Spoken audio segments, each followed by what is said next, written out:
السلام علیکم ورحمۃ اللہ وبرکاتہ۔ ارجو و اتمنا انکم بخیر یا ایھا الطلاب۔ امید کرتا ہوں آپ طلبہ کرام خیر و عافیت سے ہوں گے۔ علم منطق کا لیکچر نمبر 1 بلا تمہید آئیے سٹارٹ کرتے ہیں۔ سب سے پہلے تھوڑا سا تاریخی پس منظر۔ اللہ تعالیٰ کے فضل سے ہم سب حضرت آدم علیہ السلام کی اولاد میں سے ہیں۔ تو سب سے پہلے اللہ تعالیٰ کے جو نبی اس دنیا میں تشریف لائے وہ حضرت آدم علیہ السلام ہیں۔ ان کے بعد اس دنیا میں اللہ کے نبی تشریف لائے حضرت شیث علیہ السلام۔ حضرت شیث علیہ السلام کے بعد اس دنیا میں جو اللہ کے نبی تشریف لائے، جیسا کہ تفاسیر میں مذکور ہے، حضرت ادریس علیہ السلام۔ چلیں یہاں سے ہم نے ابتدا کرنی ہے۔ حضرت ادریس علیہ السلام یہ اللہ تعالیٰ کے وہ نبی ہیں کہ جنہوں نے اس دنیا میں علم حساب کو متعارف کروایا۔ علم حساب، میتھمیٹکس۔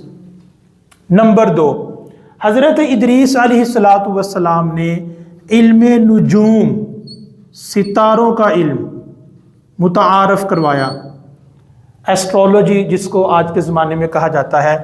نمبر 3، حضرت ادریس علیہ السلام نے علم منطق متعارف کروایا، بطور معجزہ علم منطق کا اظہار کیا کفار کے سامنے اور وہ حیران رہ گئے۔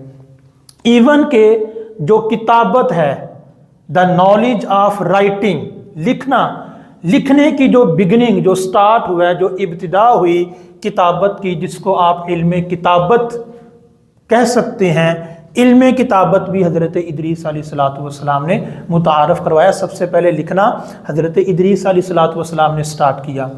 اس کے علاوہ یہ کپڑے سینا اور کپڑے پہننا، یہ بھی حضرت ادریس علیہ السلام نے متعارف کروایا۔ اس سے پہلے جو لوگ تھے وہ جانوروں کی کھالیں اپنے بدن پہ لپیٹ کر اپنے جسم کو چھپایا کرتے تھے، لیکن حضرت ادریس علیہ السلام نے سٹیچنگ، کپڑے سینا، سلانا، یہ سارا حضرت ادریس علیہ السلام نے سٹارٹ کیا۔ ایون کہ اسلحہ، تلواریں بنائی جاتی ہیں، چاقو بنائے جاتے ہیں، یہ اسلحہ کی ابتدا بھی جہاد سٹارٹ کرنے کے لیے حضرت ادریس علیہ السلام نے کی۔ تو بہت سی چیزیں ہیں کہ اس معاملے میں حضرت ادریس علیہ السلام نے ان چیزوں کو متعارف کروایا۔ ان میں سے ایک علم منطق ہے۔